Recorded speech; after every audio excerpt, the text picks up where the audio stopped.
Hey guys, and welcome back to another episode of my podcast. This is episode 4. So the books that we are doing today are Catching Fire and Mockingjay, the second and third book in the Hunger Games trilogy, which I already did book 1, Hunger Games, so go check that out if you haven't already. But this is a spoiler disclaimer. I do mention a lot of spoilers, along with the fact that if you haven't read the first book, it's kind of spoiling it that, all that happens. So this is just sort of your spoiler warning. It's more for if you have read the books or don't plan on reading the books and just want to know about it. So anyway, let's get into it. So we've got Catching Fire and Mockingjay by the author Suzanne Collins. The genre is a dystopian adventure science fiction and a little bit of drama. The ratings, it got 5 out of 5 on Common Sense Media, 4.3 out of 5 on Goodreads, and 4.8 out of 5 on Do Go Books. I read it for my own entertainment because I love the first book and I love dystopian fantasy, and they both were really intriguing to me. So now that we have a little bit about it, let's get into the book. Alright, so starting off with some exposition here. So let's start with some characters. So Katniss Everdeen and Peeta Mellark, along with their prep teams and Katniss's family, are sort of our main general main characters throughout both books.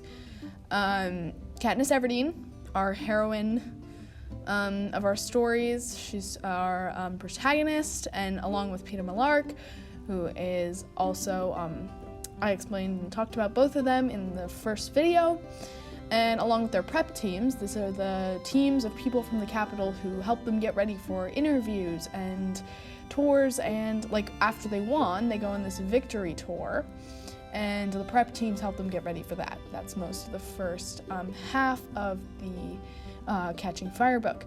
And Katniss's family, Prim and her mom, they are both also not as big in this book as they were in the first book, but still big. So moving on to characters specifically from Catching Fire, so we're introduced to a bunch of new sort of main characters. Finnick Odair, Johanna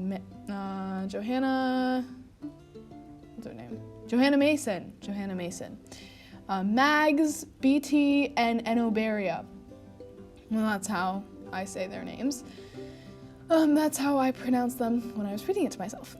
So anyway, let's start with Finnick.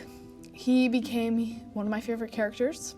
He comes off as sort of this almost haughty sort of... He's very outgoing, and his first interaction with Katniss is very sort of seductive, but you kind of watch his character develop and grow, and you learn more about his backstory. And he comes into the story around the Hunger Games time in Catching Fire, which I will explain more of when I talk about more of the plot. And Johanna Mason is a bold character. She has big personalities and not always friendly personalities, so I just sort of liked her character contrast compared to some of the other characters. And then Mags is this sweet old lady. Well, yeah, she's pretty old. She is a previous winner of the Hunger Games, and BT, same with them. He's another previous winner. He is really smart, so he brings smarts and just general knowledge to the book and to the team. And Enoberia, she is actually sort of an antagonist in a way, that she is sort of, she's not necessarily a good character. And they are all introduced in Catching Fire. And of course the other tributes as the story of Catching Fire progresses. For Mockingjay, in terms of the characters, it uses a lot of government figures as most of its main characters, including President Coin from District 13 and Castor and Paulo, who are big bodyguards / army people from District 13. They watch out for Katniss and so forth, and the other people. Cressida, who is the film director for the Capitol. They make promo and stuff to promote District 13 and the uprising. for the capital. And Boggs, who's the bodyguard, I liked his character development well. I thought it was good. And obviously President Snow, still, since the first book, he's been a ongoing antagonist. So moving on a little bit to setting, so District 12 and the Quarter Quell Arena and the training center are sort of the main places from Catching Fire, along with the train, probably, because they are on the Victory Tour, so they spend a lot of time in the train. And then District 13 and the fighting grounds for the army are sort of the setting for the Mockingjay book. And also, just quick shout out, the pictures on the screen right now aren't like necessarily exactly what I'm talking about. Like, I'm not solely talking about Catching Fire right now, but just sort of giving my thoughts. So anyway, you'll learn more about that setting when I explain it. I thought the setting, oh my goodness, one of my favorite parts about Catching Fire was this arena that they went into. It was like well, I'll explain it when I get to it. But anyway, it was very cool, and I loved seeing that. I watched the movies as well, and I thought the movies were very well done. They stuck to the books really well and sort of gave a really good visual of the books. Obviously, I like the books more, probably. I like the books more, but the movies were also really well done, so I liked that. Okay, moving on. So first, touching on the setting for Mockingjay, actually, I'm going to start with Mockingjay. So touching on the setting for Mockingjay real quick, one of my favorites / least favorites, so it's kind of my favorite, kind of my least favorite parts of the book, is when Katniss visits the smoldering remains of District 12. So that's another spoiler. You find out at the end of Catching Fire that there is, in fact, a District 13 and that District 12 has been demolished. So when Katniss visits the smoldering remains of District 12, like, I can't even imagine the emotions that she must be feeling and everything going on in her head. Like, if I had to, like, I'm so connected to, like, where I live. Like, I know where everything is. I know where to go grocery shopping. I know my school, everything. So it would be so hard to see that all smoldering, obviously. And, like, the people, too. Like, not seeing the people that live there, like, that would be so hard. But I think it was good for her to have at least a little closure with all the mystery and lies throughout the trilogy. Like, throughout the whole thing, she's being, like, people are, like, having secret plans and doing these things behind her back, and then she finds out, and she's like, whoa. So I think getting to see some closure from District 12 was good, which is why it's one of my favorite parts. Also, the emotional rush that she's feeling is well portrayed by Suzanne in this book. Moving backwards, actually, to Catching Fire, I just want to put out there that this is probably my favorite of the trilogy, except for maybe the end. But then again, that part was crucial to the whole result of the series. Now, some of my favorite parts of this book consist of characters I really like and settings. Like I said, Finnick Odair and Johanna Mason, they really made the book for me. I really liked their character addition, and I don't know, I'm just huge fans of them. And then also the setting. As I said before, I'll go into it a little more now. I really liked from the Quarter Quell Arena. Oh, we're switching over to my Mockingjay picture right now. Anyway. From the arena. So it's like this, almost like it's like an island, pretty much. And they start out on like spokes. And you find out that it's like supposedly like a clock. And like the hands of the clock, when they strike a certain like hour, I'm probably explaining this really badly, in a certain section of the arena, something bad happens. So like if it's 2 o'clock, that quarter or that like little section of the arena will have like a tidal wave or something crazy that like is destructive. So I just thought that was cool to read about, you know? Like, I was like, whoa, like, this is so much. I mean, because in the first Hunger Games book, it's like, wow, they're in a woods. Like, that was pretty much it. Like, there was just, like, a woods. And yeah, so I was like, this is definitely a step up. There's a lot more detail, a lot more fun things. So that was exciting. And anyway, so character settings I really like. However, there are some crucial moments that really stood out to me that made the book exceptional. I have sort of a love-hate relationship with this one part. It's when Peeta and Katniss have just entered the games. They've made it to shore and collected their weapons. After they had been in the jungle for a bit, things weren't looking great in terms of allies and making connections with people they could trust, which they had previously agreed on was their strategy. They agreed on that with Haymitch. So, he's also in the book. That's fun. Anyways, the part that I have a love-hate relationship with is when they're with Finnick and Mags. They meet up with them, and Peeta, Finnick helps Peeta get to shore, actually, get to the island from his spoke in the middle of the island, in the middle of the sea, sorry. So anyway, Finnick and Mags and Peeta and Katniss, they're going around, and Peeta runs into the electric wall. It's like the dome, so the capital has put parameters on this island so that people can't just walk off and run away. So when you get to the end of the parameters, there's an electric wall, and they've been walking in the same direction for a long time, and then Peeta runs into this electric wall and almost dies, but Finnick steps in and saves his life, which creates a great trust bond between the two pairs, and then they travel and they work together, which is something I would definitely look to do in the games if I were in it. I think it's a great strategy and I just love it. So that was definitely a moment that stood out to me in that book. That was great. Mockingjay, again, that was when she goes to visit her home life. Also when she gets to go hunting again. She's underground in this District 13, and then she finally gets to go out. She finally gets to go hunting. I think that's a great breakthrough moment for her, and a breakthrough moment for her character development. Anyway, moving on a little bit to basic plot line. So if you don't know a ton about the book and these random details that I'm describing have not been making any sense, let me try and do what I can. So here are some basic plot lines or synopsis for the books. So Catching Fire starts with Katniss's post-Hunger Games day-to-day with a couple complications along the way, including the capital sending in harsher guards to District 12, because District 12 is not demolished yet.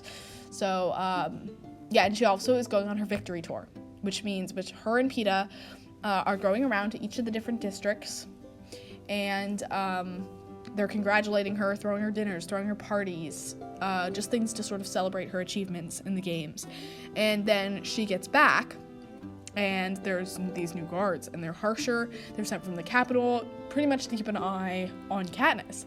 And so now she's already getting worried about District 12. There's more things going on. There's a harsher curfew. So things are already starting to sort of look bad for District 12.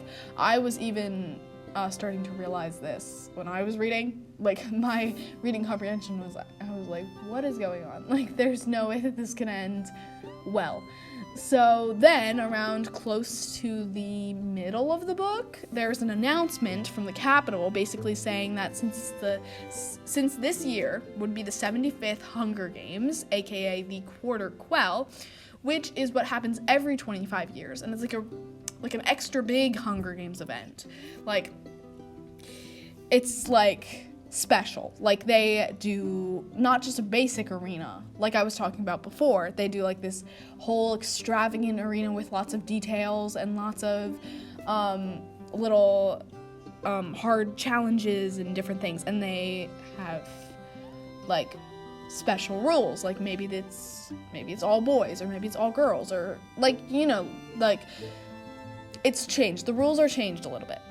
And so for this year, it's announced that the rule for the Quarter Quell is that the victors or the participants will be selected from the remaining victors from each district. And for District 12, the only options are Katniss, Peeta, or Haymitch, because they're the only ones that's ever won for District 12. So obviously Katniss is back in, and then Peeta, it's either Peeta or Haymitch, And in the end, Haymitch's name gets selected, but Peeta volunteers for him, which they knew would happen. So, so then that's how Peeta and Katniss are back in the games again. And then that's what happens with, like, Finnick and Mags. Like, Mags won the Hunger Games, like, 26 years ago or something. I don't know the exact number, but she won a long time ago. That's why she's so old now. And it's harder for her to come back into the games. But Finnick only won, like, I don't know, like a couple years ago. So he's coming back full force. And so, so that's sort of basically how Catching Fire goes. And then at the end of Catching Fire, Finnick, Johanna, Peeta, Katniss, BT, and Oberia, they all sort of, not an Oberia, she accidentally gets saved. Anyway, not the point. Pretty much what happens is the rebels sort of plan this, like, secret escape plan that they're gonna, like, rig it to, like, shut down the barrier on the arena and then come and rescue Katniss and Peeta. So they do that, and so they get saved in the end. So, like, Finnick, Mags, Johanna, Katniss, Peeta, they all don't die in the Quarter Quell. And then they go, Peeta and Johanna are captured and taken back to the capital, but Katniss, Finnick, not Mags, BT, are taken back to the District 13 because District 12 was demolished, so now they go back to District 13, and that's pretty much where Catching Fire ends. Mockingjay pretty much picks up right where it left off. Katniss is bored in District 13. There's a lot of rules. She doesn't really like it. She finally gets to go out and hunt, and she agrees to be the quote-unquote Mockingjay, which is pretty much like the promo for District 13 and the rebellion. So she has all this new work now. She's, like, making promos and all kinds of things, and eventually, worse comes to worse, and they're going to set an attack plan on President Snow because they have, like, a bunch of the districts on their side. So they go into battle, blah, blah, blah. In the end, this is a major spoiler warning, so if you haven't finished the series, stop now and come back later. But pretty much in the end, Katniss ends up killing both Coin and Snow. And then she's punished for a bit, but then she's allowed to go back to District 12 and live an absolutely sort of normal life in District 12, in her old house in District 12. And you find out in the epilogue that she, in fact, marries Peeta, and they have 2 kids, and, you know, she still suffers from PTSD, obviously, from all this bad stuff happening, but she is getting better, and she can do, like, little things, which I think is super nice for her character. It's a way to, I mean, like, dystopian books, man, they go on highs and lows, but usually they end in a very low, bad spot for, like, all the characters. But this book, it ended, and then the epilogue really actually brought it up. The last chapter / epilogue really, made it a lot better for the reader. It makes you feel like, oh, well, everything ended up okay. You get to see the endings for all the different characters and what happened to them, which was nice. And yeah, so that's pretty much how the trilogy ends. And so my thoughts on this book are that, you know, they were great reads. I really liked seeing all the character development. I really liked seeing, like, little plot lines, and I just was so excited to do this book because it's just so interesting, so captivating. And even if you don't love dystopian, I feel like you could get around it with this book. I mean, yes, it is dystopian. Mockingjay is very dystopian. The whole thing's dystopian, but it's not that bad. And I think that you could really still enjoy it. You can enjoy the romance love triangle, which I did, between Katniss, Peeta, and Gale. But, you know, everything sort of works out in the end, and I don't know. I mean, Finnick, I'm not even gonna go into it. I loved Finnick, but I think it was okay. It sort of was required to happen. They needed some sort of motive, and I think it was good. So I liked the books, and that's the recommendation. Thank you so much for watching, and yeah, stay tuned for anything more to come. And yeah, I hope you enjoyed this book recommendation on The Hunger Games, Catching Fire, and Mockingjay.